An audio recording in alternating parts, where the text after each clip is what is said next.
అందరికీ వందనాలండి. రోమాపత్రిక 5వ అధ్యాయాన్ని చదువుకుందాం.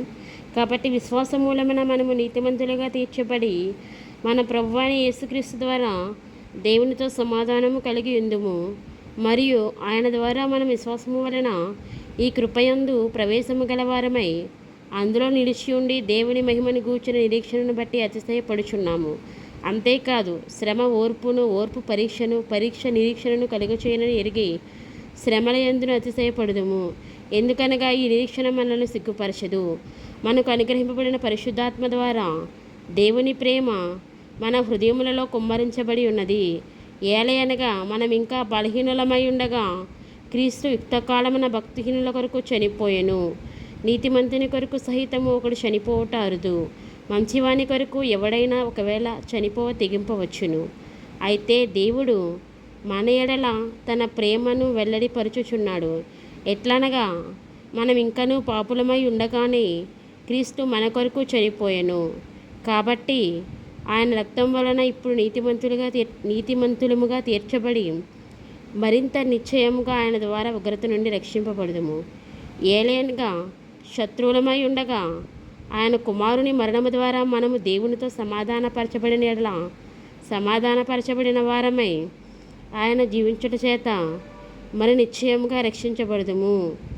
అంతేకాదు మన ప్రభువైన యేసుక్రీస్తు ద్వారా మనము దేవుని యందు అతిశయపడుచున్నాము. ఆయన ద్వారానే మనం ఇప్పుడు సమాధాన స్థితి పొంది ఉన్నాము. ఇట్లుండగా ఒక మనుషుని ద్వారా పాపము ద్వారా మరణమును లోకములో ఎలాగూ ప్రవేశించెనో అలాగుననే మనుషులందరూ పాపము చేసినందున మరణము అందరికీ సంప్రాప్తమాయెను.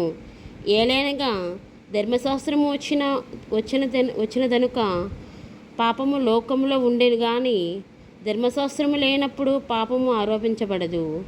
అయినను ఆదాము చేసిన అతిక్రమమును బోలి పాపము చేయని వారి మీద కూడా ఆదాము మొదలుకొని మోషే వరకు మరణమేలును.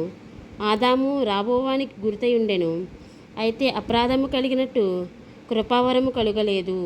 ఎట్లనగా ఒకని అపరాధము వలన అనేకులు చనిపోయిన యెడల మరి ఎక్కువగా దేవుని కృపయు యేసుక్రీస్తును ఒక మనుషుని కృపచేతన దానమును అనేకులకు విస్తరించెను. మరియు పాపము చేసిన ఒకని వలన శిక్షావిధి కలిగినట్టు ఆ దానము కలుగలేదు. ఏలయనగా తీర్పు ఒక్క అపరాధం మూలంగా వచ్చినదే శిక్షావిధికి కారణమాయెను. కృపావరమైతే అనేకమైన అపరాధాల మూలంగా వచ్చినదే మనుష్యులు నీతిమంతులుగా తీర్చబడటకు కారణమాయెను. మరణము ఒకని అపరాధం వలన వచ్చినదే ఆ ఒకని ద్వారానే ఏలిన యెడల కృపా బాహుల్యమును నీతిదానమును పొందినవారు జీవము గలవారే మరి నిశ్చయంగా యేసుక్రీస్తుని ఒకని ద్వారానే ఏలుదురు.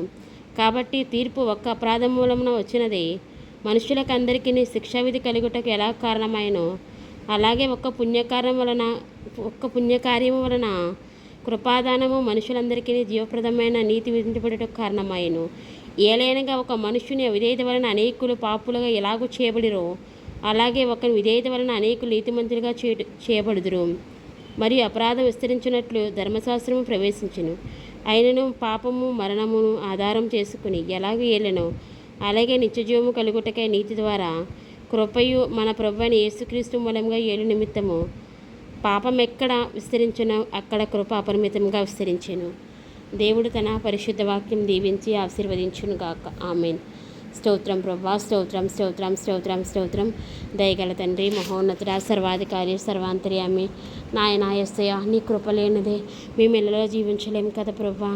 నిజమే నాయన, పాపం ఎక్కడ విస్తరించిందో కృప అక్కడ విపరీతంగా విస్తరించిందన్నావు ప్రభా.